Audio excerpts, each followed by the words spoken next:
circular, como siempre, y vamos a dar a conocer el informe de las investigaciones que se están llevando a cabo para esclarecer la situación que se produjo con la caída del helicóptero en donde perdieron la vida Marta Erika Alonso, gobernadora de Puebla, y su esposo Rafael Moreno Valle. También los asistentes nos han pedido información sobre este caso, de cómo van las investigaciones, y se va a dar a conocer el día de hoy cómo se está avanzando. Por eso la presencia y la intervención del ingeniero Javier Jiménez Espriu y del ingeniero Morán, subsecretario de Comunicaciones. Ellos van a explicarles y se le va a dar a conocer a todos los mexicanos cómo va esta investigación técnica sobre las posibles causas que originaron este accidente lamentable. Entonces, vamos a escuchar al ingeniero Jiménez Espriu y al ingeniero Morán que nos expliquen, y luego entramos, como siempre, en la sesión de preguntas y respuestas.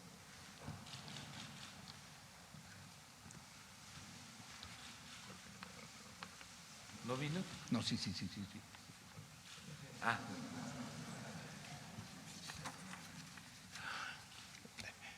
Muy buenas tardes, con su permiso, señor presidente.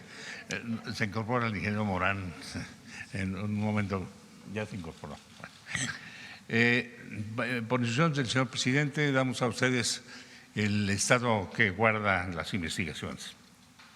Rápidamente, vamos a pasar rápidamente hacemos un breve repaso del accidente, de las personas que lamentablemente murieron, las aeronaves, recalcando que la aeronave estaba en su certificación adecuada y que los pilotos, la tripulación, tenían al corriente sus circuitos. Queremos informarles que a partir del lamentable accidente hemos dado 8 conferencias de prensa, ahí están enumeradas, 5 comunicados de prensa, 2 informes al Congreso y una comparecencia tanto del ingeniero Morán como mía ante la comisión que el Senado estableció para darle seguimiento a eso.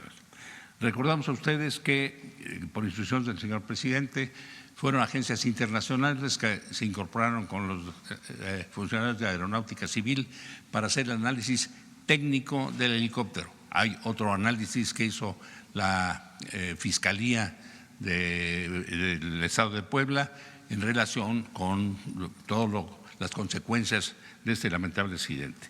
Recuerdo que están participando la EASA, que es la Organización Europea de Seguridad Aérea, la Agencia Federal de Aviación Civil de los Estados Unidos, la ANSB, que es la Agencia Italiana de Seguridad también aérea, y la canadiense, que tiene las mismas funciones.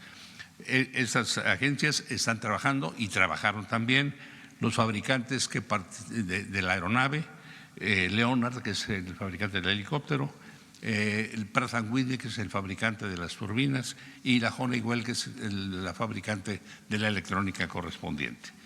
Tenemos aquí simplemente el recordatorio de quiénes son las personas que de todas estas organizaciones han participado, recordando a ustedes que se decidió que todas las inspecciones, tanto de las turbinas en Canadá como del helicóptero y sus partes en los Estados Unidos, como de la electrónica, en Italia, y la electrónica Honeywell en los Estados Unidos, se hicieran todas las pruebas con todos los participantes reunidos para que no hubiera nadie que no estuviera al tanto de las pruebas. Esto obviamente llevó a algún retraso, a una toma mayor de tiempo. La cronología de los acontecimientos ha sido la siguiente: del 27 al 31 de diciembre, recuerden que el accidente fue el día 24, hubo una reunión de expertos para la investigación en el campo en Puebla y ahí estuvieron trabajando todos juntos. Después, en abril, después de muchos documentos y trámites, se reunió la Comisión Investigadora en Montreal para desarmar las turbinas de aviación y dimos el informe correspondiente que ahorita detallará brevemente el ingeniero Morán.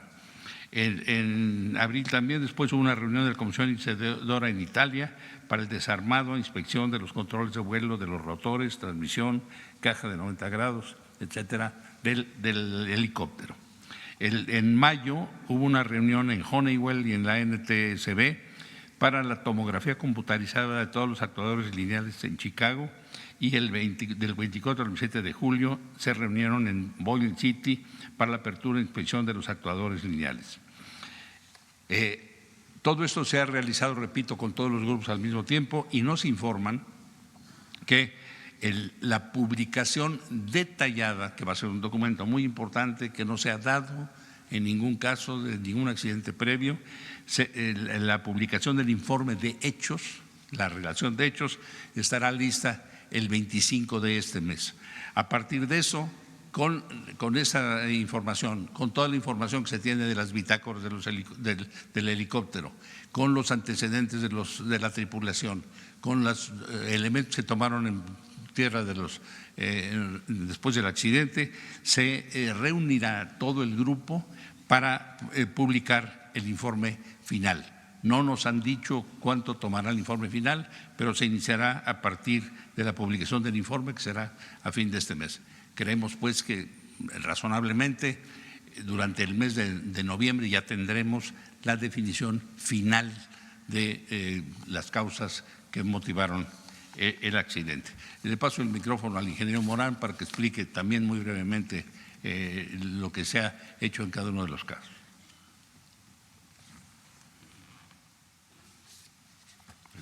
Con su permiso, señor presidente. Bueno, como lo informó el señor secretario, las cajas que informamos a ustedes fueron perfectamente empacadas con los componentes críticos, fueron enviados a los laboratorios especializados.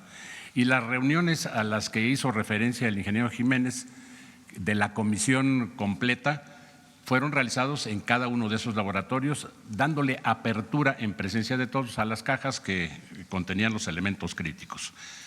La reunión que se llevó a cabo en Montreal, ahí se trató de los elementos que son los fundamentales, que son los motores de los helicópteros, y ahí se hizo ese desensamble que además permitía o no corroborar la información que se obtuvo en campo y en el despliegue que se hizo en el hangar en el estado de Puebla, en el aeropuerto del estado de Puebla. Aquí se pudo constatar que los motores, ambos motores estaban funcionando, como lo evidenció el Engine Control Lever, en el que se encontraba en modo de vuelo, y los daños que sufrieron las turbinas son daños que muestran que son únicamente derivados del impacto, pero que eran turbinas que estaban girando, que estaban funcionando en la potencia adecuada. Esto se ratifica por el hecho de que las flechas de turbina de potencia no solo muestran los desgastes propios de una ingestión de objetos, sino que además muestran que son simétricas, es decir, que el desgaste es similar en ambas turbinas.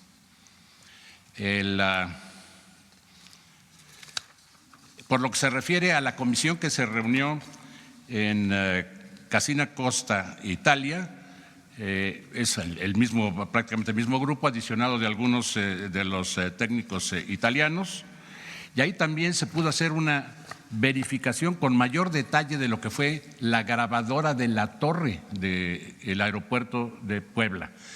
Este es de acuerdo con el informe del fabricante, si bien no se trataba de una grabación de alta calidad, se pudieron identificar gracias al software especializado con el que cuentan ellos en Casina, que la frecuencia es una frecuencia de audio que corresponde con las vibraciones normales de la turbina en los últimos momentos en que ocurrió el proceso del accidente.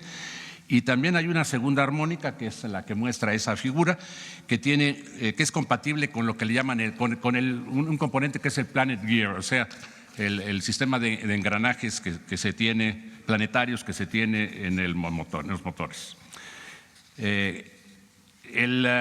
Por lo que se refiere a los rotores, que ese fue el tema central en Casina Italia, se ratifica lo que aquí se está mostrando que ocurrió en el hangar. Tanto las palas del rotor principal como del rotor de cola muestran que estaban en funcionamiento en el momento en el que se da el impacto.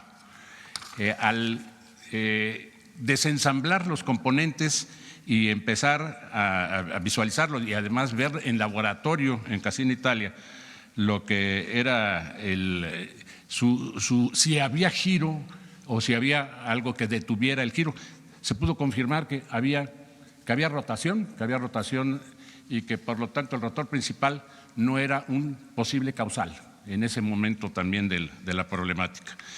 Se hizo la reconstrucción de la flecha impulsora, se pudo constatar pues que estaba en condiciones, que cualquier daño era producto del accidente únicamente y estaba funcionando. La reunión investigadora en Boise City, Michigan, en los laboratorios de Honeywell, mostró, por otra parte, que en el análisis de todos los actuadores y componentes de mando del helicóptero, había que hacer una investigación más detallada, un poco más profunda.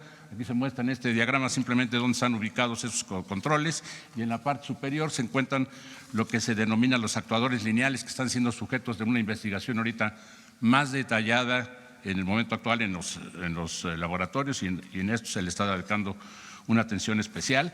Se ha tomado imágenes de tomografías de los componentes tal cual fueron enviados y después desensamblados, después de la tomografía para que no hubiera ningún movimiento. Después se desensamblan y se ve si hay algo que esté funcionando de manera inadecuada. En el momento actual hay en proceso varias tareas, ¿no?, relacionadas en este momento con los actuadores.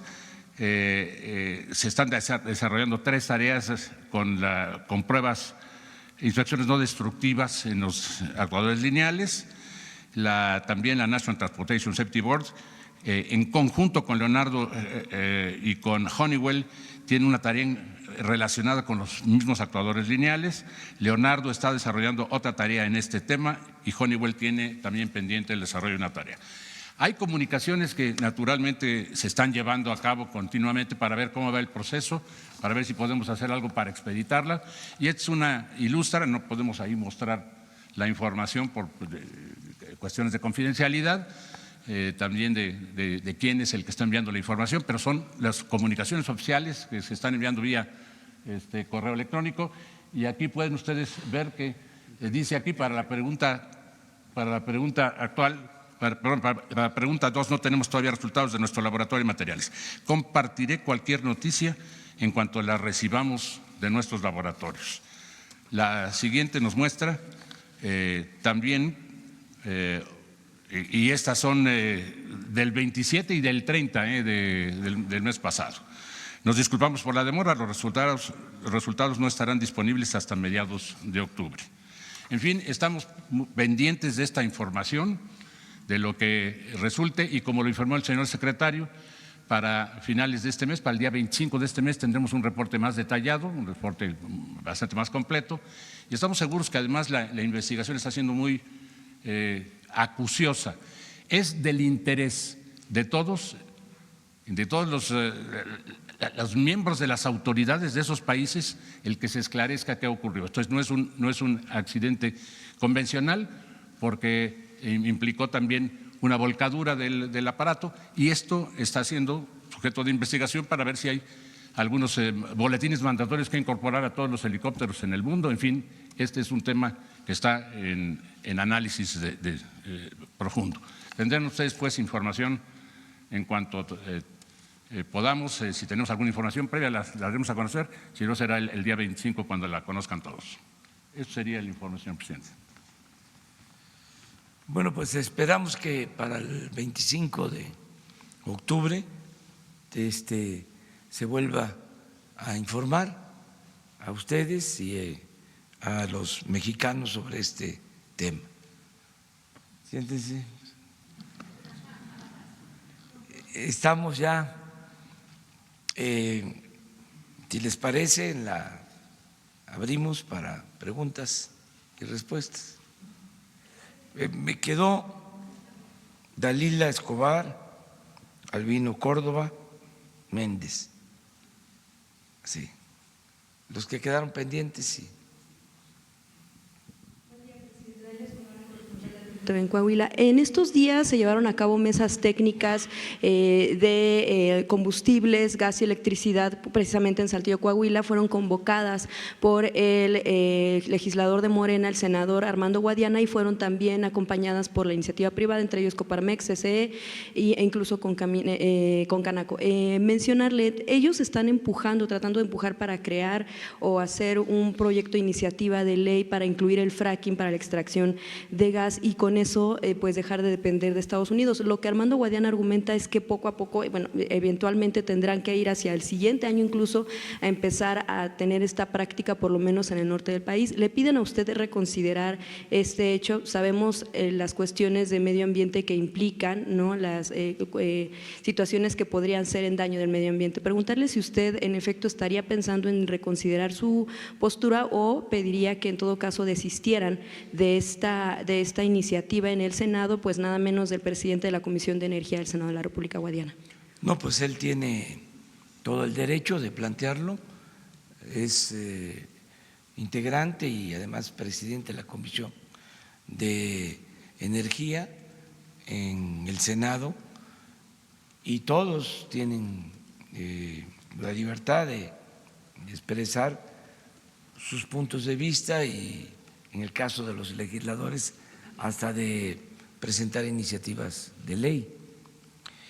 Nosotros hemos decidido no recurrir al fracking para la extracción de hidrocarburos. Lo tenemos ya descartado. Todo nuestro plan de producción, en el caso de la extracción de petróleo y de gas, se puede llevar a cabo sin la utilización de ese método que consideramos afecta el medio ambiente y vamos a evitarlo. Desde luego, respetamos las opiniones de otras personas y en este caso de los legisladores. Pero en caso de que prospere en el Senado, ¿cuál sería la postura de la presidencia? Pues entonces tendríamos que acatar el resultado, porque no podemos nosotros ir en contra de la legislación, de las leyes, del marco jurídico. Estamos obligados a cumplir con la ley. Sin embargo, consideramos que esto tendría que debatirse ampliamente y recoger las opiniones de todos. En su momento nosotros vamos a comparecer si se trata de una iniciativa de reforma, daríamos nuestros argumentos del por qué no el fracking, por qué tenemos que cuidar el medio ambiente, no destruir nuestro territorio, cuidar el agua. Además, si hay otros métodos para extraer petróleo, para extraer gas, ¿por qué utilizar estos métodos, ¿no? Bien, una segunda pregunta. Hoy sabemos que hoy tiene reunión con los congresistas de Estados Unidos. Preguntarle, ¿esta reunión representa una última oportunidad para el gobierno mexicano para convencer o disuadir de que se apruebe el TEMEC en Estados Unidos, sobre todo por la marea que está viviendo ahorita aquel país en el tema del impeachment contra Donald Trump, también el inicio de una probable recesión por las guerras comerciales con China y también, bueno, pues que se pueda aprobar el TEMEC antes de que inicie el pico de la efervescencia del proceso electoral en aquel país?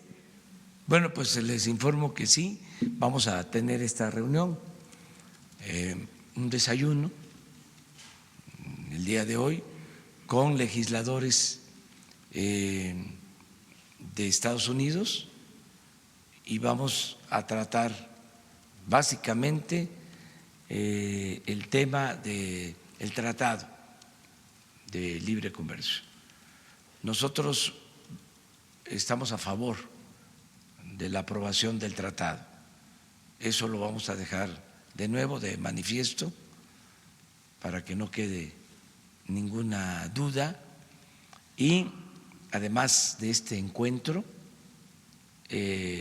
con legisladores, que no es el primero, ya nos hemos reunido con ellos en otras ocasiones, incluso con dirigentes sindicales de Estados Unidos y con empresarios, y hemos manifestado que sería conveniente para las tres naciones el que se aprobara el tratado.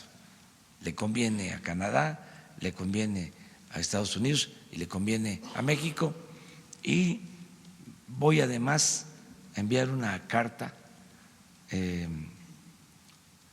a la legisladora, a la dirigente de el grupo parlamentario de los representantes, la Cámara de Representantes de Estados Unidos, la señora Pelosi.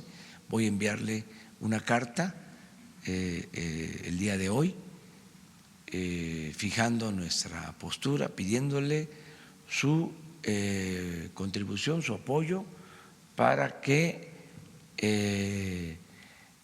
la Cámara de Representantes en Estados Unidos, la Cámara de Diputados, apruebe el tratado. Con todo respeto a la independencia que tiene el Congreso estadounidense y desde luego el gobierno de Estados Unidos, que son libres para tomar la decisión que consideren más conveniente a sus intereses soberanos, pero también explicarles de la importancia que tiene, de acuerdo a nuestra visión, que se apruebe este tratado, lo benéfico que va a ser para los pueblos y para las tres naciones. Voy a plantear esto y también pedirle que de manera respetuosa se procure una aprobación pronta para que este importante asunto, que es todo un acontecimiento para favorecer la economía de los tres países, no se mezcle ni no se contamine con el proceso electoral que se está llevando a cabo en Estados Unidos, en el cual, como en todos los procesos electorales, pues se desatan pasiones que son propias de la democracia y que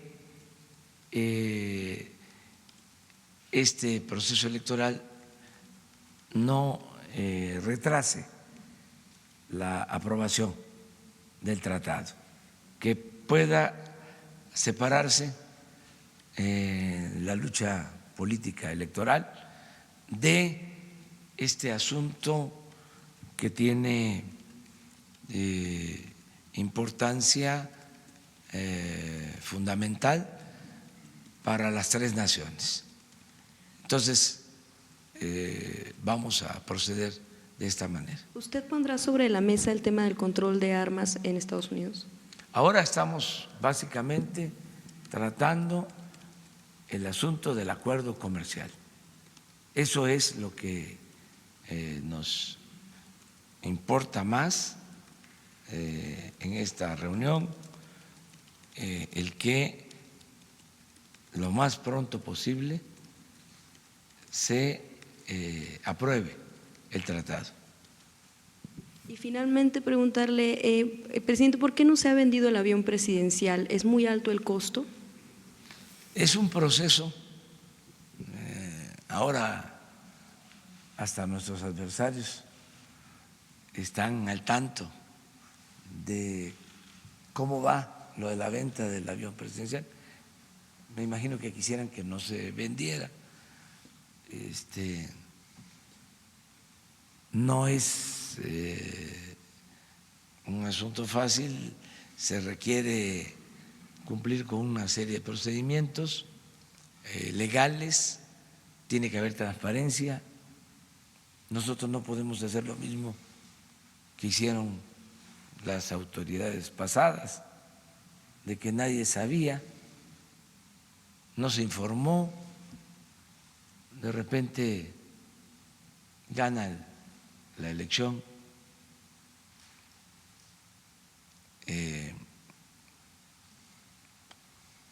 el presidente Peña Nieto, y en ese periodo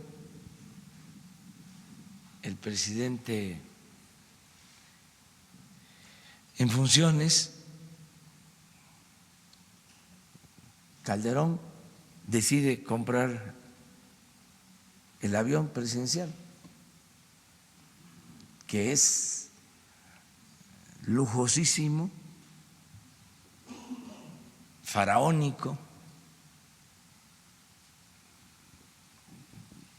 es como un regalo, como una ofrenda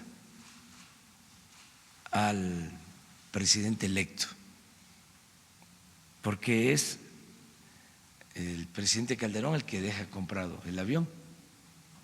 Luego, pues le echan la culpa al presidente Peña, pero la historia es esa: el que compra el avión es el presidente Calderón. Claro que el presidente Peña debió cancelar esa operación. No lo hizo y se compró ese avión carísimo, lujosísimo, un avión para 280 pasajeros, con restaurante, con alcoba.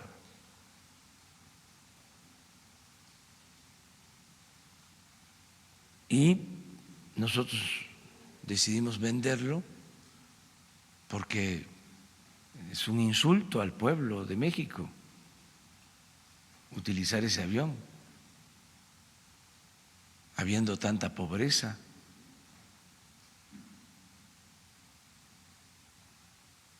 Esto sirve para caracterizar cómo actuaban los gobiernos en los tiempos del neoliberalismo. No les importaba el pueblo, era una élite desprendida completamente de la realidad, le evitaban. Entonces se decide venderlo, hay que llevarlo a Estados Unidos, hay que pedir permiso, hacer todos los trámites con los fabricantes. Se le solicitó a la ONU que que nos acompañara en el proceso de venta, lo están haciendo. Se hizo una licitación, intervinieron empresas. Al final hay ya una empresa interesada en la adquisición. Esto requirió de elaborar avalúos, está en el proceso de revisión del funcionamiento del avión, porque no se puede vender algo que no esté en buen estado. Interviene la Secretaría de la Defensa en el arreglo de el avión, en todo lo que tiene que ver con el mantenimiento, y hay plazos. Hasta ahora existe un comprador. No puedo hablar más porque todavía no se cierra el acuerdo y es un procedimiento legal. En el caso de que al final no se haga la operación, de todas maneras va a seguir en venta.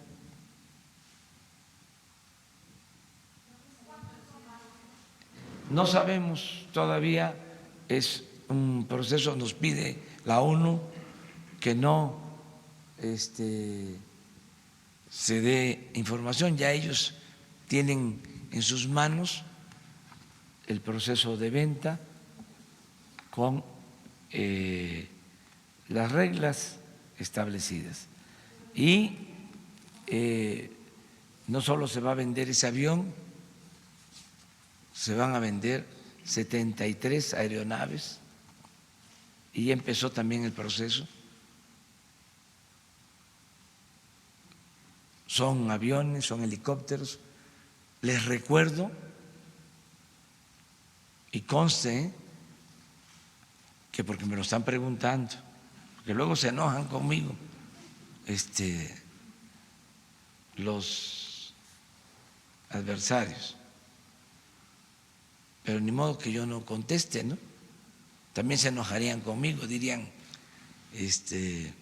no da información. Pero como me están preguntando, pues les tengo que decir que en el sexenio pasado, además de ese avión, se compraron 6 aviones, jets modernos, cada uno costó alrededor de 1,000 millones de pesos. Estamos hablando de aviones para el servicio de altos funcionarios públicos. Y también en el sexenio pasado se compraron 6 nuevos helicópteros, igual, con un costo estimado de 1,000 millones de pesos por helicóptero. También para el servicio de altos funcionarios públicos. Y les voy a dar otro dato. En 2 sexenios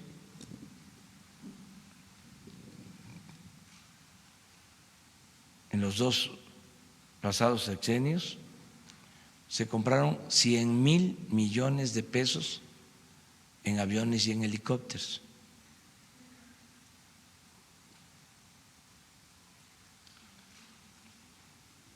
Ojalá y ahora quienes están interesados en que se venda el avión o que no se venda, pues tengan más elementos y se informe mejor a los ciudadanos.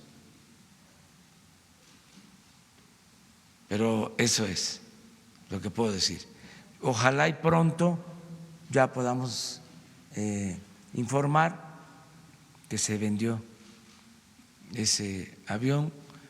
Ese día vamos a pasar aquí el video que se tiene sobre cómo era ese avión.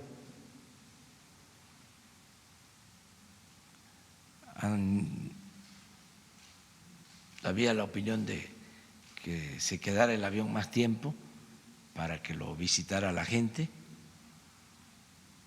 pero yo tomé la decisión de que iniciáramos pronto el proceso de venta, porque si así, iniciándolo a tiempo, nos ha llevado varios meses, imagínense si se demora más.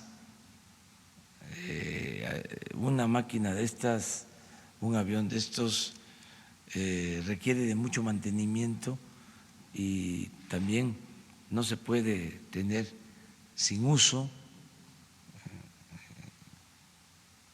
y queremos ya terminar con este capítulo. Que no se vaya perdiendo más dinero por lo que tienen que pagar. ¿Cómo? ¿No pensaría en bajar el costo precisamente para que no se le pierda del rollo de que se quede ahí guardado el mantenimiento? Y no, ya está establecido, es un proceso, les digo, observado por la ONU con toda transparencia.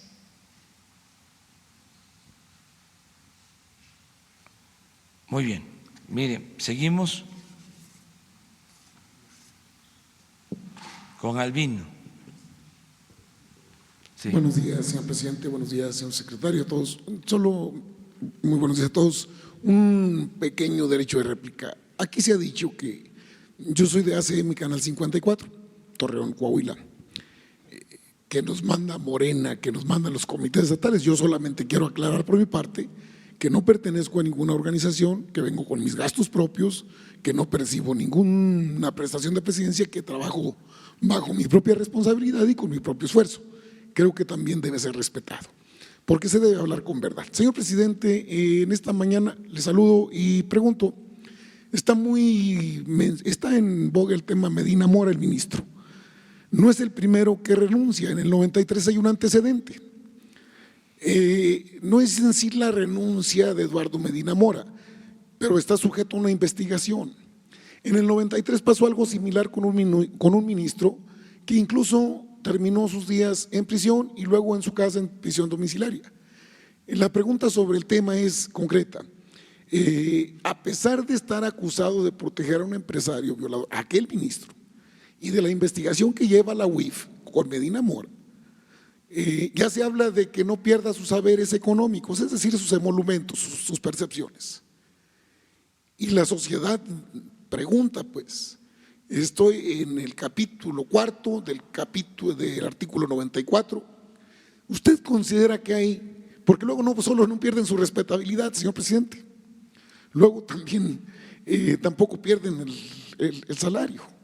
¿No sería necesario revisar las leyes para que no haya ambigüedades por el punto de referencia que doy al 93 de un ministro que ya renunció y que nunca perdió su salario, que no son tampoco cualquier cosa, son de los burócratas dorados, machuchones, presidentes de los que ganan mucho?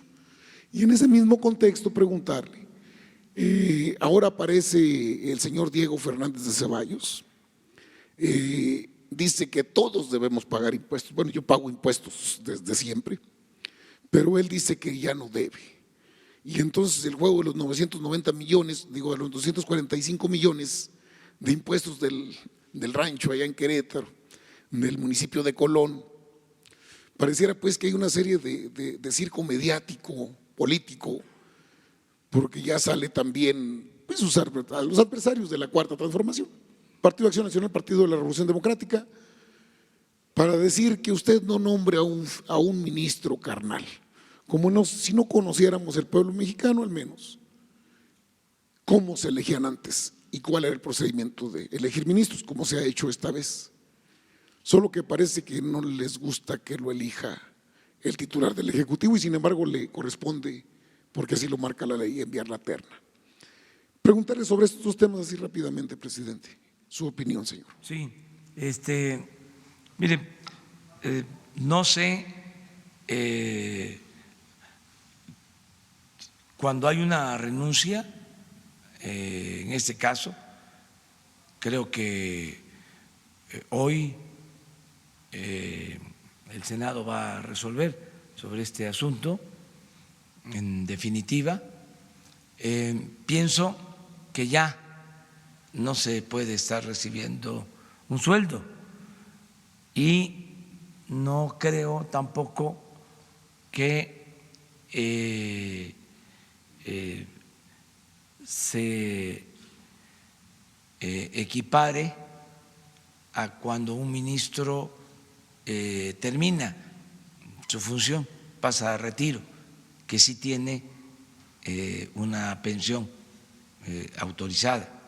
Creo que este no es el caso, pero hay que verlo legalmente. Acerca del pago de impuestos, pues todos estamos obligados a pagar impuestos y ya se ha ido avanzando en este propósito porque no se va a permitir que haya privilegios fiscales. Anteriormente se hacían acuerdos arriba para condonar impuestos a los influyentes.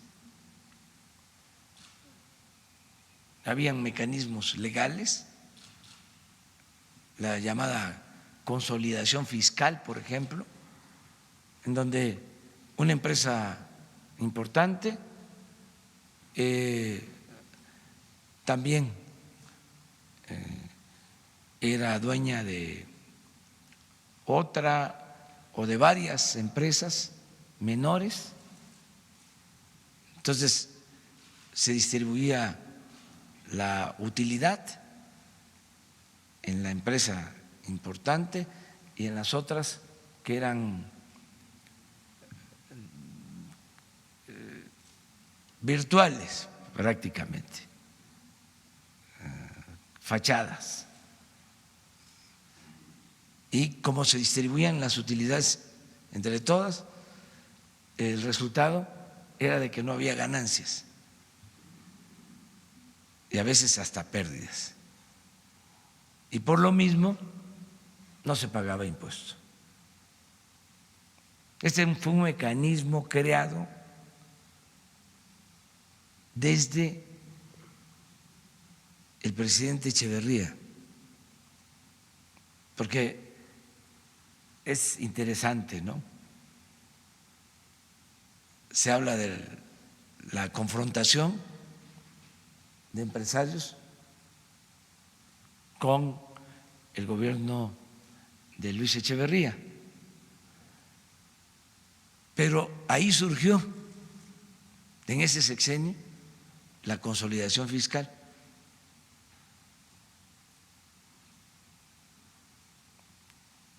Y la apariencia es otra, de que hubo confrontación permanente.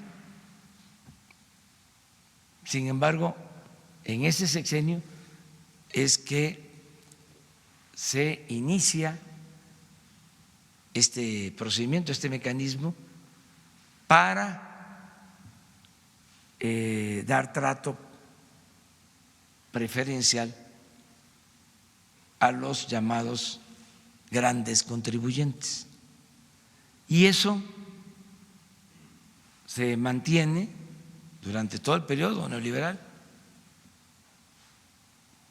más mecanismos como la condonación de impuestos y últimamente mecanismos francamente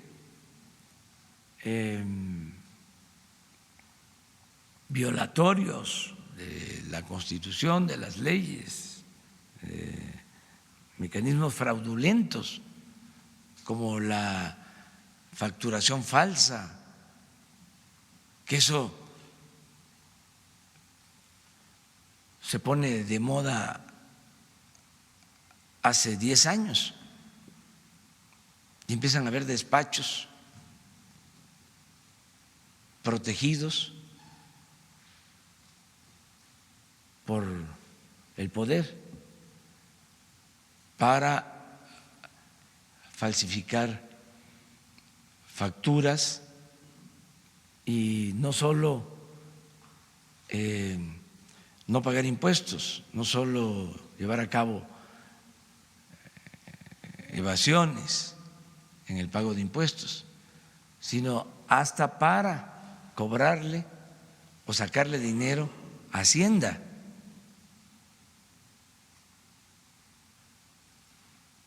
Delincuentes de cuello blanco. Entonces, todo eso se está revisando y yo celebro que hay aceptación por parte del pueblo en que se terminen con todas esas prácticas, que no es posible que toda la carga en el pago de impuestos la lleven los trabajadores, la clase media,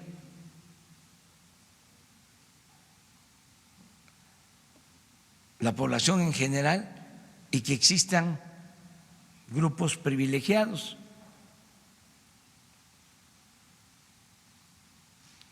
Ya hay más conciencia.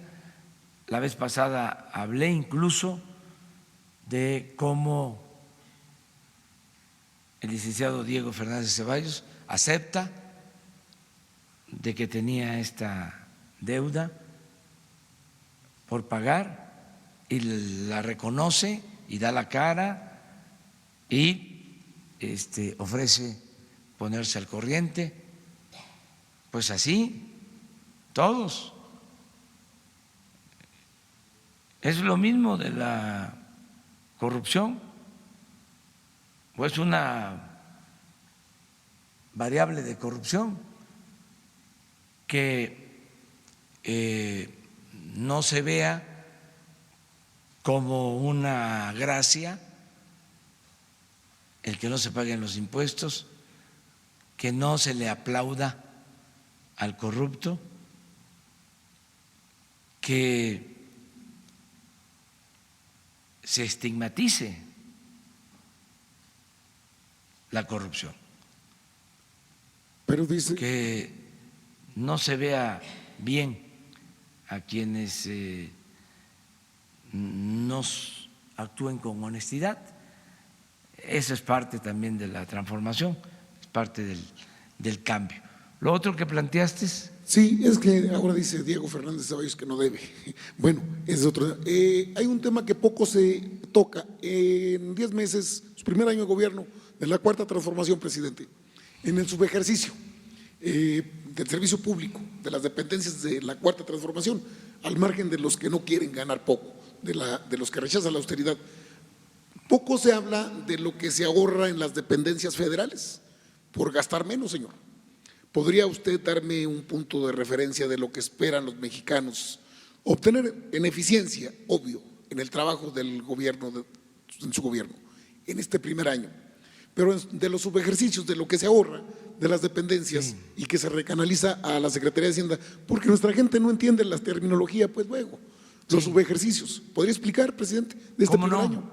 Es que se estima un presupuesto para una secretaría. A ver, la Presidencia de la República. El año pasado ejerció 3,000 millones de pesos aproximadamente.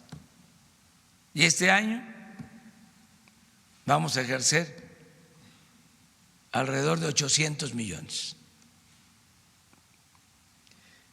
Si se ve como era antes, estamos hablando de un subejercicio. Es decir, se ejerce menos presupuesto, subejercicio. En el marco de la austeridad republicana, con el nuevo gobierno, no se considera un subejercicio, sino un ahorro.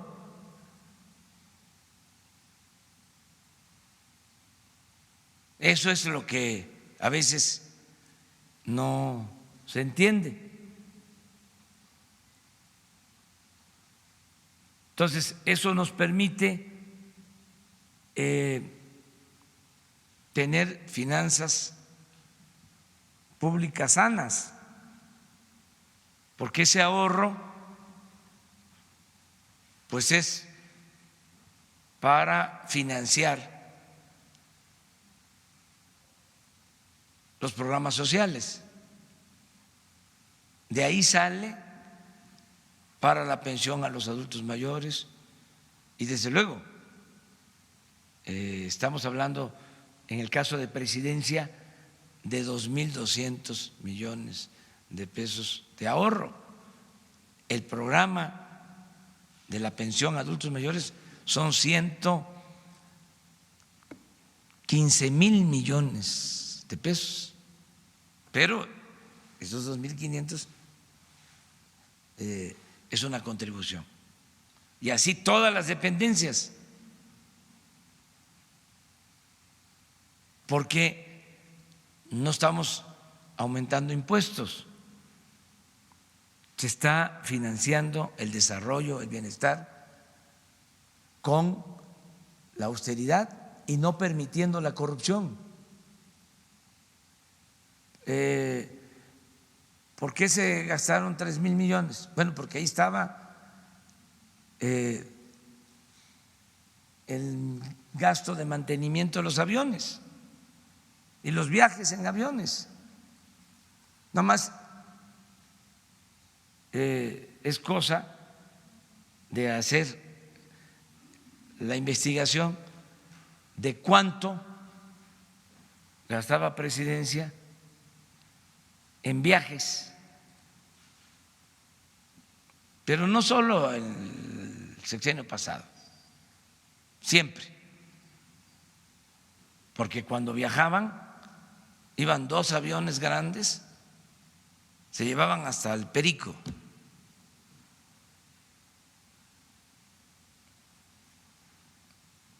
Entonces, los costos. Ahora viajamos nosotros, tenemos que darlo a conocer en aviones de línea y compramos 10 boletos, 15, cuando mucho, porque van los compañeros de medios. Pero eso, ¿cuánto significa? Hoy voy a la Unión Guerrero. Estoy hablando de… Sí. No, claro. Ofrezco disculpa. O sea, son los compañeros de comunicación, o sea, que van a hacer las tomas. Sí. Sí. No, un aplauso. No, es que es un cambio también, ¿sí? Los que van pagan sus gastos. ¿Sí? Los que van a cubrir. Yo me refería a los que sí van del gobierno. Sí. Sí, pero todo esto pues es distinto. Entonces por eso se habla de subejercicio. Muchos dicen no se invierte, está parada la economía, no se está gastando. No, sí, nada más que ya no es lo mismo de siempre. Ahora hay más inversión abajo. Yo les decía que de cada 10 hogares, en 5 está llegando un apoyo. Y de cada 10 hogares pobres, en comunidades indígenas, de cada 10, en 9 hay apoyo. Les llega el presupuesto. Y pronto va a llegar a los 10 hogares. Entonces, es una mejor distribución del presupuesto, una orientación distinta del presupuesto. Y así vamos a continuar. Y también tenemos que mantener, aunque sea austero, el gasto en publicidad,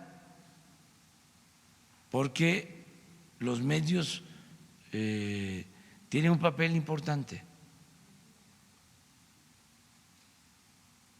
Ya no las mismas cantidades.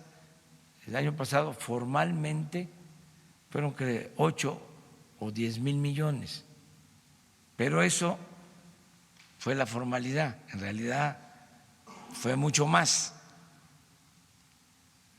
Ahora es menos de la mitad, pero sí hay también presupuesto con ese propósito, porque hace falta garantizar el derecho a la información. Claro, ahora nos ayuda mucho que existen las benditas redes sociales y pues esto también reduce los costos, porque estar informando todos los días en la mañana no nos cuesta mucho,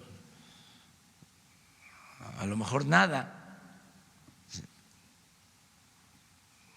o muy poco estar aquí, y muchos se enteran, se informan de lo que está sucediendo en el país.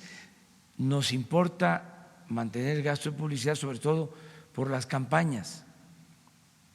Nos interesa mucho la campaña para evitar el consumo de droga, y eso significa contratar tiempos en radio, en televisión. Para eso se requiere el presupuesto, espacios en periódicos, y esto es legal y necesario.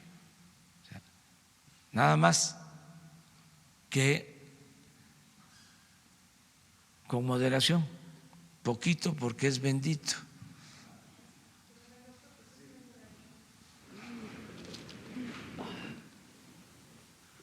Gracias, presidente. Está a punto de resolverse el asunto de los amparos de Santa Lucía y todo apunta a que será positivo en el sentido de que se daría luz verde a que proceda la obra en Santa Lucía. Sin embargo, también todo apunta a que habrá una instrucción judicial para preservar las obras que ya se realizaron en Texcoco, y eso tal vez podría interferir con su plan de hacer un parque ecológico en esa región. ¿Cómo actuarían en este escenario? Bueno, sería muy bueno que lo más pronto posible se resuelva lo de los amparos para que podamos construir el aeropuerto en Santa Lucía y cumplamos con los tiempos.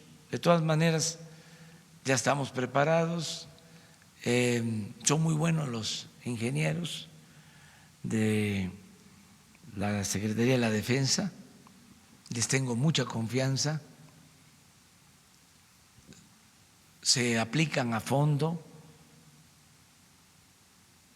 no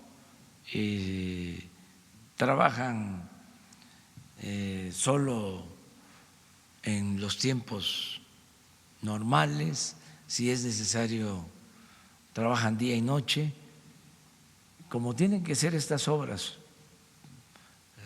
hacerlas rápido, que no causen daño, que entre más pronto mejor, y estoy seguro que una vez que se resuelva lo de los amparos, va a iniciar el trabajo, ya están todos los proyectos y vamos a avanzar mucho y vamos a cumplir con el compromiso de que en el 21 esté construido el nuevo aeropuerto, y me la estoy guardando, aunque ya adelanto, de que nos vamos a ahorrar más de 100,000 millones de pesos. O sea, de la que nos salvamos, porque ese proyecto de construir el aeropuerto en el lago de Texcoco era ir al despeñadero, nos iba a llevar a desbarrancarnos. Imagínense, tenían estimado que iba a costar 300,000 millones. Lo que nosotros vamos a ejercer, aún pagando a las compañías constructoras, los bonos, va a ser la mitad de eso. Por eso hablo de un ahorro de 100,000 millones, pero al final vamos a ahorrar mucho más. Y eso si se cumplía el estimado de 300,000 millones. Pero si nos vamos a lo que estimaron que iba a costar el tren Toluca Ciudad de México, que estimaron que iba a costar 30,000 y se llevan ejercidos 60,000 y faltan otros 30,000, o sea que al final va a costar 90,000, pues ahí nos hubiésemos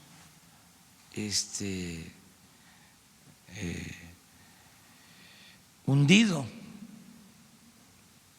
en ese lugar fangoso del lago de Texcoco. Pero si se les ordena preservar Vamos las a obras, buscar, sí, mantener las obras, pero lo mejor para mantener esa zona es que se le dé su vocación natural, que sea lago, como lo ha sido por siglos. O sea, ¿para qué ir en contra de la naturaleza? pero ¿cómo hacer compatible que sea un lago si ya hay obras ahí en el lugar? Es que lo que existe, si no se le daba mantenimiento permanente, si no se le mantuviera rellenando constantemente, se iba a desaparecer, se hunde. A mí me gustaría que se vaya, bueno, a Texcoco, de la Ciudad de México, vayan a Texcoco, y ahí donde iban a construir el aeropuerto, vean cómo está el camino, los hundimientos que tiene el camino, toda esa zona. Es como la calzada Zaragoza, constantemente hay hundimientos. Entonces escogieron el peor lugar y por eso vamos a recuperar el lago, ¿sí?, que sería lo mejor desde el punto de vista también ambiental, ecológico, y es un vaso de regulación natural de las aguas para evitar inundaciones. Ahí se puede llevar a cabo una obra de mejoramiento hidráulico, lo que fue la Comisión del Lago de Texcoco con el ingeniero Cruzan, los que tienen más edad saben de esto, lo que se invirtió ahí para recuperar toda esa zona, muchísimo dinero se invirtió para recuperar el lago de Texcoco, el lago Navorcarrillo, que estaba a punto de desaparecer. Entonces vamos a convencerlos de que eso es lo mejor y que ya no haya caprichos, que se serenen, amor y paz, ya. Pero, presidente, si hay un fallo Chócala. judicial, si hay un fallo judicial que ordena la preservación de las obras, ¿cómo van a resolver esta disyuntiva? ¿Usted quiere que se recupere como un espacio ecológico? Bueno, pues fíjense que para preservar las obras, aquí están los técnicos. A ver, ingeniero, si se tratara de preservar las obras para mantener la losa que hicieron, se tiene que inundar, porque si no, se destruye. ¿Por qué no lo explica? Yo quisiera aclarar antes de eso que lo que está construido es prácticamente nada. Hay unos foniles que iban a hacer la estructura de ese magno techo que iba a costar trabajo, miles de millones hasta limpiarlo, y es todo lo que hay. Hay una cimentación muy amplia, no están más que el apisonado para lo que iban a hacer las pistas, y está la gran plataforma de lo que iba a ser la terminal. Está, digamos, la base de la cimentación, es todo lo que hay. Es una cantidad enorme de gasto, de concreto, de pilotes, todo está enterrado. Entonces, si eso no se puede preservar así porque las propias condiciones del terreno, es un terreno que se hunde, que sube, que baja, que se mueve diferencialmente. Es distinto el kilómetro 1 que el 3 de la pista, o los 200 metros más para allá. Entonces, eso se tiene que mantener con un peso para que no flote, para que no se suba o para que no se hunda. Entonces, la conservación de eso es una barbaridad, no sirve para nada. O sea, desde un punto de vista legal hay un amparo que se preserven las obras porque existe la idea de que a lo mejor un día alguien decide volver a hacer el aeropuerto de Texcoco. Cada día hay más información, más datos, más constancias de que eso no debió haber sido nunca construido. Eso ya se ha hundido desde que se paró esto varios centímetros hoy. Está instrumentado. Es una barbaridad. Si legalmente tiene algún juicio, ingenierilmente no tiene ninguna razón de ser. Bueno, ya me faltan 5 minutos porque vamos al desayuno. A ver, Isabel. Gracias, buenos días a todos. Sobre este mismo caso de los amparos en contra del aeropuerto de Santa Lucía y ahora de que Medina Mora se ha renunciado a su cargo, ¿investigarán si él como ministro de la Corte asesoró a lo que usted en algún momento llamó pues esta organización, ¿no?, como cártel de los ampareros, dada su cercanía, por ejemplo, con el exconsejero jurídico de la Presidencia de la República, Castillejos, por los diferentes cargos que tuvo Medina Mora? Esto me gustaría saber. ¿Hay alguna investigación ya en curso o la van a pedir? No hay investigación. Yo lo que hablé fue de sabotaje legal. Nuestros adversarios se pusieron de acuerdo para impedir que se construyera el aeropuerto de Santa Lucía. Se reunieron despachos, esa información es la que tengo, como 16 despachos coordinados para lanzar amparos, muchos amparos. Eso es lo que es la información alcancé a saber, aquí lo dije, pero no hay información de que el ministro Medina Mora haya apoyado esta acción. No tengo yo ese informe. Bien, presidente, una duda nada más en un tema que pues está desde hace ya varios días en la opinión pública y que ayer el Gobierno de la República en segunda ocasión lo toca. Tiene que ver con José Rómulo Sosa. Una pregunta, el traslado de los restos del artista mexicano, ¿a cuenta de quién correrá? ¿Lo trasladará el Gobierno mexicano? Si es el escenario, ¿será en una aeronave oficial, en vuelo comercial? Si nos podría aclarar esas dudas que no aborda el comunicado de la Secretaría de Cultura. Bueno, los familiares solicitaron a la Secretaría de la Defensa para que en un avión de la Fuerza Aérea se trasladara el cuerpo De José José. Me informaron sobre esta solicitud y yo lo autoricé, siempre y cuando se lograra un acuerdo entre los familiares, o sea, que nosotros no participáramos en la decisión que corresponde a los familiares.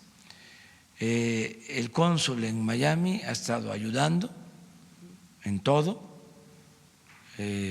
tenemos información sobre eso y si se llega al acuerdo, sí vamos nosotros a trasladar el cuerpo, los restos, si los familiares lo consideran conveniente. Esa es una decisión que hemos tomado. En este sentido, también dado el sentir de muchos mexicanos, se ha pedido al gobierno mexicano si pudiera garantizar o mediar que efectivamente se llegue a este acuerdo para que se cambie el orden de las cosas, es decir, que los restos mortales llegasen a México y después se trasladaran para la cremación. ¿Esto podría ser o está descartado completamente en términos legales? El cónsul lo está viendo. ¿Está operando en ese sentido? Sí, ha estado ayudando y tiene comunicación con los familiares y yo pues lo que puedo hacer es un llamamiento, un exhorto a los familiares porque el cantante José José pues es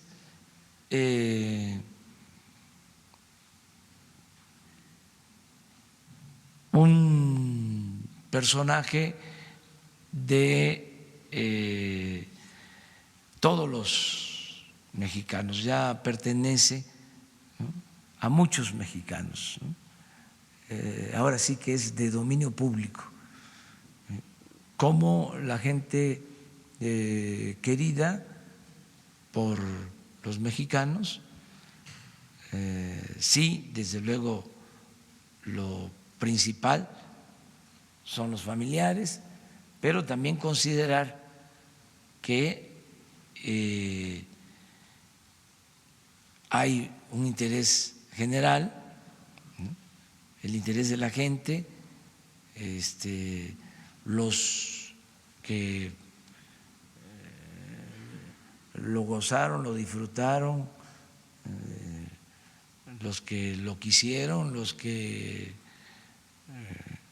lo siguen escuchando, ¿no? Entonces, tomar en cuenta eso. De ahí el por qué se autoriza lo del traslado en un avión de la Fuerza Aérea.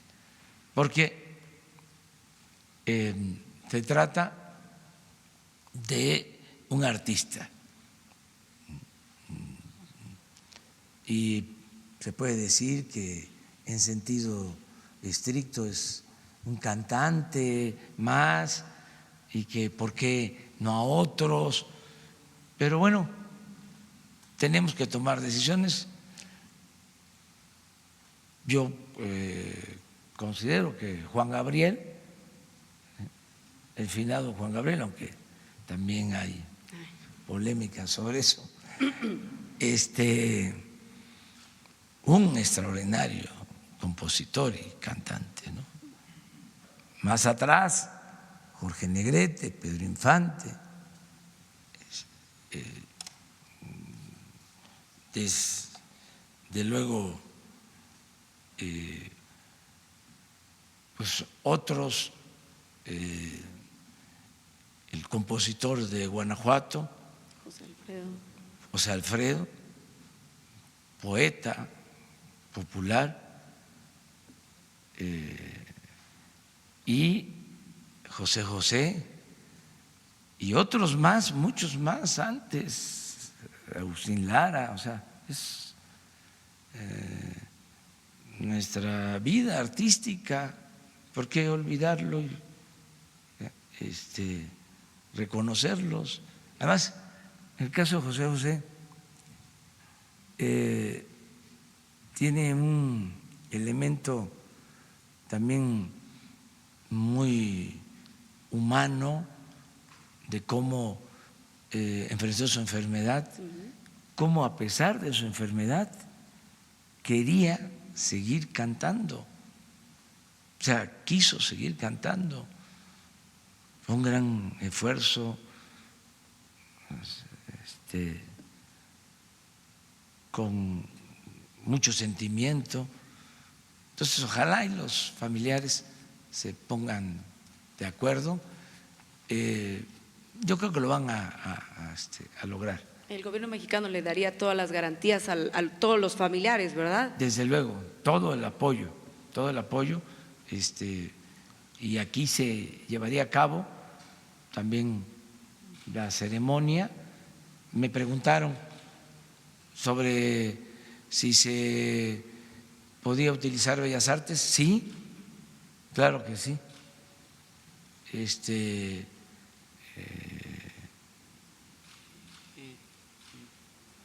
Pues se utilizó Bellas Artes cuando Frida Kahlo, se utilizó Bellas Artes, fíjense, en ese tiempo, ya lo hemos hablado,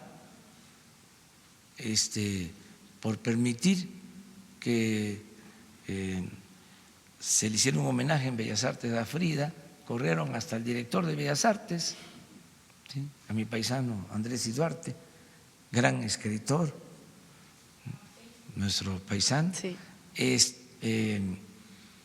Y yo recuerdo que asistí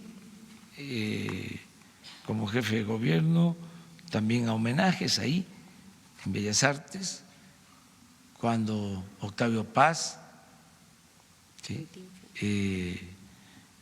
María Félix, ¿sí?, recientemente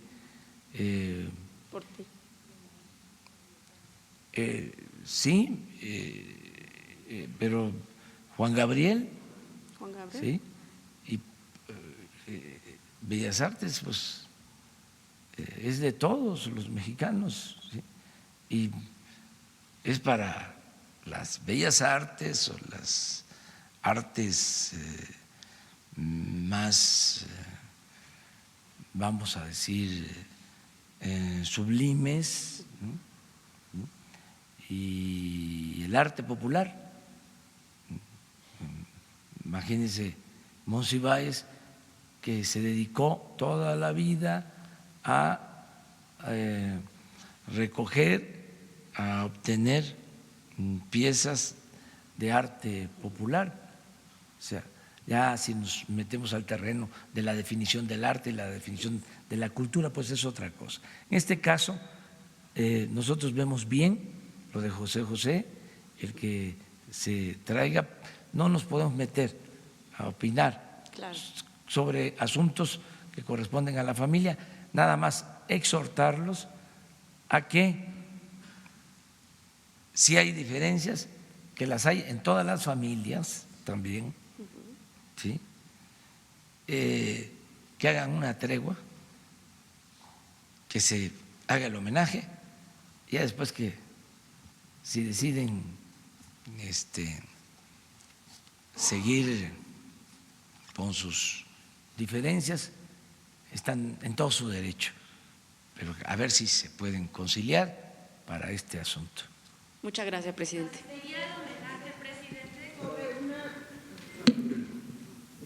Perdón, buenos días, presidente de México, Carlos Pozos. Discúlpenme, compañeros. Adelante. No, Pues es que se molestan los compañeros porque pregunten. pues no Carlos les hagas caso. No les hagas Carlos Pozos, reportero de la revista Petróleo y Energía. Presidente, me alegra escucharle bien de su faringitis. La verdad, hace usted un esfuerzo sobrehumano, no descansa ni sábados ni domingos. Y bueno, la pregunta es esta, presidente. En unos minutos más usted tendrá esta reunión con los congresistas estadounidenses. Entiendo que también estará con usted el embajador Christopher Landau. Usted en este ejercicio que hacemos día con día, dijo que iba usted a expresarle el que se mantenga la amistad y no se azuse la xenofobia y el odio contra los mexicanos. ¿Le hará este planteamiento al representante del presidente Donald Trump? Y también quisiera preguntarle, presidente, qué avance se tiene sobre sobre la masacre y la cuestión ejemplar que solicitó México contra esta persona que acribilló a 8 mexicanos en los pasados días. Y ahorita le hago mi segunda pregunta. Mil gracias. Sí, vamos a tratar esos temas, pero lo central es el tratado. O sea, desde luego se platica de todo, pero ahora lo que nos interesa es lo del tratado, y entiendo que a eso viene la comisión, a intercambiar puntos de vista. Les importa saber sobre la reforma laboral. Entonces quieren saber si se va a aplicar la reforma laboral que se aprobó, lo que tiene que ver con libertad y democracia sindical. Desde luego que nosotros vamos a cumplir aplicando esa reforma, pero quieren conocer de cerca este punto de vista de nuestra parte. La reforma laboral fue también un gran engaño contra los trabajadores porque se les impuso el outsourcing y se perdieron todas las prestaciones. El Seguro Social ya no recibe las contribuciones. La verdad, es otra reforma que impuso el presidente Peña Nieto y no debió de ser. Sí, pero esto tiene que ver más con la reciente reforma, no con aquella, sino con la reforma para que los trabajadores puedan elegir libremente a sus representantes y el que haya democracia sindical y que mejoren los salarios de los trabajadores, que no se rezague el salario en México. O sea, y sobre ese tema va a versar la reunión de hoy. Finalmente, no quiero quitarle más tiempo. Ayer el periódico Financiero da a conocer una encuesta de su nivel de aprobación de la ciudadanía. Presidente, se ve que pues, usted alcanza el 68% en contra de un 30% de desaprobación. Su honestidad está pasando del 58 al 63%. Y en seguridad pública pues está subiendo del 37 al 45, en fin, son cifras muy positivas para su administración, considero yo. ¿Estima usted el por qué se den estos porcentajes por parte de la ciudadanía? Pues mucha gente dijo que íbamos a perder, que con usted se iba a perder economía, seguridad, y los datos están hablando de esta encuesta del Financiero. Vamos bien, pero tenemos que seguir trabajando igual y sin prepotencia, no marearnos.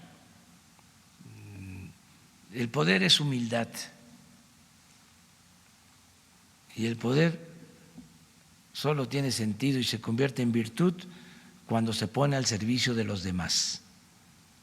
Entonces, tener los pies en la tierra, ser muy respetuosos de todos, no humillar, no ofender a nadie y cumplir con nuestra responsabilidad.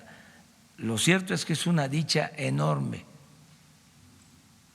poder servir. Es una gran satisfacción. Es un placer sublime. No hay dinero, no hay bien material, no hay nada que genere tanta satisfacción. El poder servir a los demás, el estar al servicio de un pueblo extraordinario como el pueblo nuestro, como el pueblo de México. Entonces yo estoy muy contento, están bien las cosas, pero falta trabajo. Ahora vamos a presentarles todo lo que se ha hecho en materia de seguridad pública, toda la información. Quedamos que lo íbamos a hacer el viernes pero a lo mejor va a ser el lunes. Es más, les pregunto a ustedes, pensamos el lunes para iniciar la semana, ¿sí? ¿O lo hacemos el viernes? Lunes, ya quedó, porque es un informe detallado de todo lo que tiene que ver con seguridad. Va a informarles el secretario de Seguridad Pública, el secretario de la Defensa, el secretario de Marina, la secretaria de Gobernación, el comandante de la Guardia Nacional, todo lo que se está haciendo.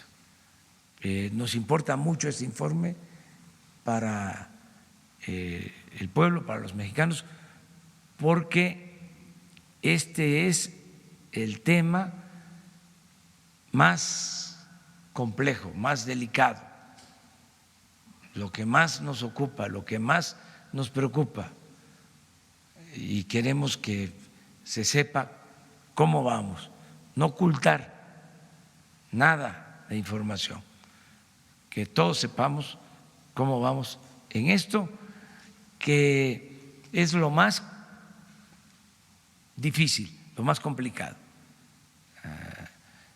el problema de la inseguridad y de la violencia, y además lo más importante de resolver, el que haya seguridad, el que haya paz. Entonces vamos a informarles sobre este asunto. Me voy. ¿Vas a estar mañana? Mañana. Y eres la primera. La primera. Mañana. Segunda, tercera, cuarta.